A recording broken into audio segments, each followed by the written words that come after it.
mu kaweefube w'okulaba ng'eggye ly'eggwanga erya Uganda People's Defence Forces liddiza ku bantu, bannamagye okuva ku kitebe kya UPDF ekibinja ekisooka eky'oku ttaka e Kakiri bakoze olusiisira lw'ebyobulamu mu bajjanjabidde abantu abasoba mu 5 nga luno luyindidde Kikandwa mu ggombolola y'e Kakiri mu disitulikiti y'e Wakiso nga lumaze ennaku 2 nga luyinda.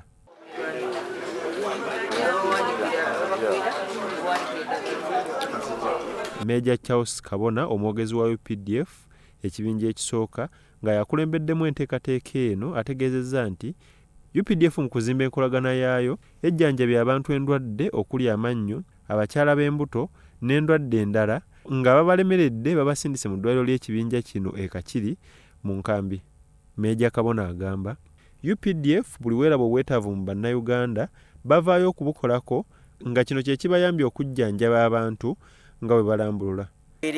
Bino si bya ssente bya bwereere. Singa basanga obulwadde bw'olina nga bamaze kukebera tebayinza kubanga babusobola, tebayinza kukola kulaba nga bakugamba ogende ku ddwaliro ly'amagye eri ku Barracks Kakiri oba bayinza kurefalinga n'ogenda Bombo.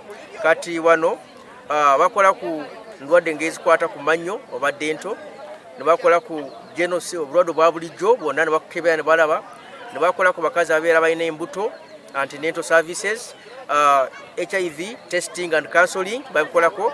Tuze ne labu yaffe eryawo basobola bakujjako omusaayo nagwo ne bagukebera n'endwadde endala. Ate abakyala abalina embuto babawa mama kit oba babawa n'obutimba obw'ensiri. Kati enkola yaffe ate tujja kuba nga tugenda mu bitundu bingi mu first division nga tulaba nga tujanjaba abantu abalina obulwadde ate abatayinza kugenda mu malwaliro kulwa ensonga endala kusingira ddala nga ssente. Major Kabona asinzidde wano n'asaba abantu okwettanira amalwaliro nga n'abalinaanya ag'amagye nabo babakolako. First division tulinako eddwaliro ery'amagye, obuweereza bwa bwereere. Singa basanga first division eddwaliro nga tetukusobola bakugamba ogende Bombo kubanga gano magye ga UPDF magye g'abantu ate neyo nkolagana yaffe babeere nga bajja bafuna obujanjabi mu ddwaliro lyaffe naye naffe tujja kuba nga tukomawo mu bantu obudde bwonna nitulaba nga tubakwatirako nitubayamba ku ebyobulamu bwabwe. Wano Willington Serebe ssentebe wa Kikandwa asiimye Pulezidenti okubanga kati batandise okulowooza ku muntu wa wansi naddala mu byobulamu era n'asaba buli mwaka okuzza wansi ensiisira z'ebyobulamu mu byalo. Naye mu byonna nsobola okubaza Pulezidenti nga chairman w'ekyalo ky'Ekikandwa okubeera nga obuweereza butandise okutuuka ku muntu ddala owa wansi. Teri bantu kye basinga kwagala nga byabulamu. Omuntu omulowoozaako kubanga bagamba nti obulamu bwe bugagga.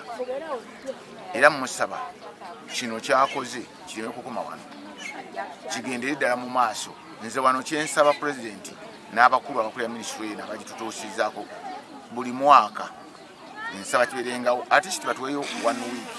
Abamu ku bafunye obujjanjabi basimye UPDF okubalowoozaako kuba balina obwetaavu bungi mu byobulamu n'okusingira ddala abakadde abatawaanyizibwa ennyo pressure.